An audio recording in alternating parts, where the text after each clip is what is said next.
It's the news Tyrese wanted. He's going to college. Not just any college, but the state university near the town where his grandparents live.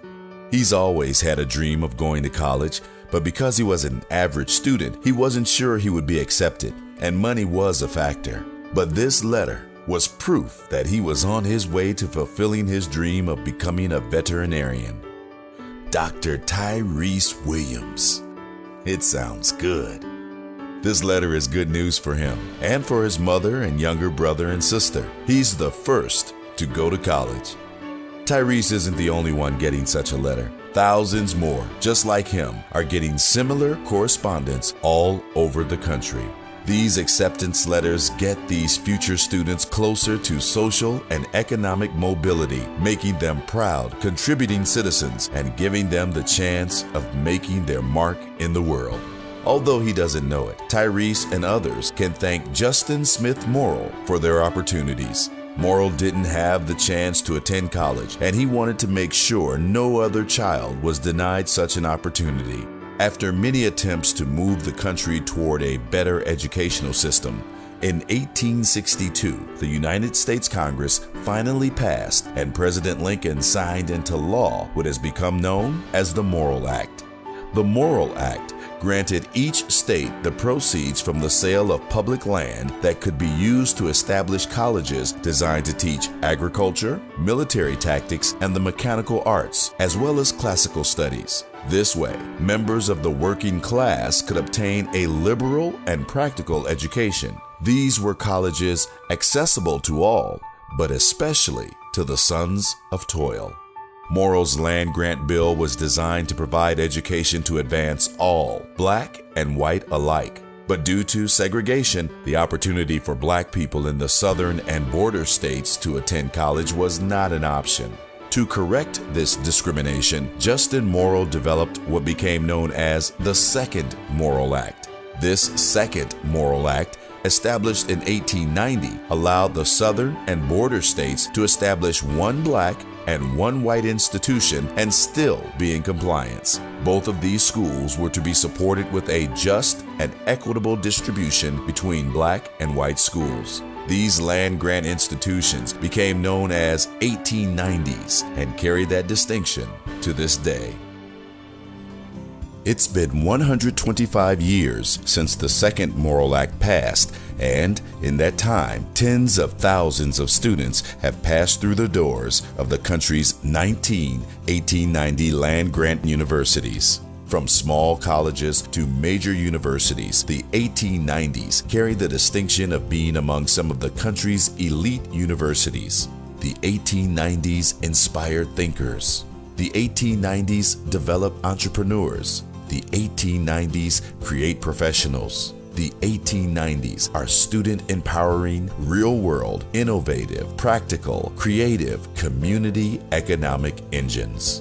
And 125 years later, the 1890s still maintain a close relationship with the USDA, a connection that provides a steady and continuous funding source.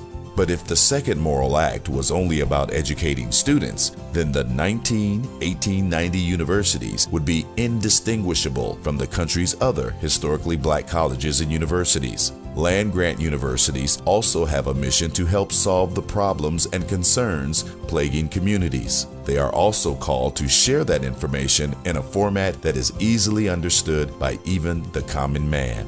They have a mission to conduct research and to extend that knowledge to the community.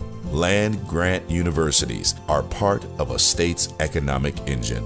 This country's 1890 land grant universities take pride in knowing that they provide relevant and distinctive teaching, discovery, and engagement programs that address the priorities and challenges of the global society for a broad spectrum of students. This is particularly important for first-generation college students and those who have limited opportunities. The 1890s can also address nutrition-related health disparities of underserved and other populations with an emphasis on obesity prevention and other wellness-focused programs. They enhance capacity, marketability, profitability, sustainability, and diversity in agricultural enterprises for small and limited resource operations through research-based solutions. The 1890s provide the necessary skills and research to help small farmers develop profitable alternative enterprises.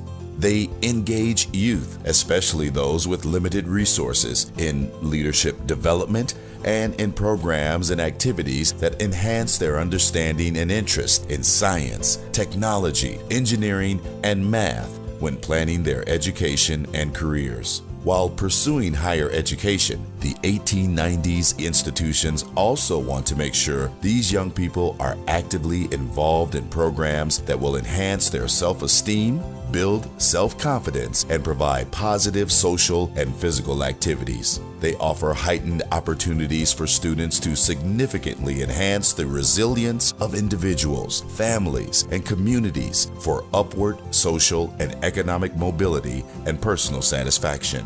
Through the cooperative extension model, these colleges and universities can provide programs to develop and expand national and international access to sufficient, safe, and nutritious food, as well as ensure that this knowledge is passed on. The 1890s can engage individuals and communities in environmental stewardship and in the sustainability, management, and enhancement of natural resources. They can also conduct cutting-edge research to generate new knowledge and solutions to major challenges in the food, agricultural, and related sciences, answering the questions that help move our citizens forward. The 1890s are listening to the small farmers. Many of them have limited resources, yet love the land and still find value in growing food. The 1890s recognize the issues and concerns of our underserved communities and make their issues a priority.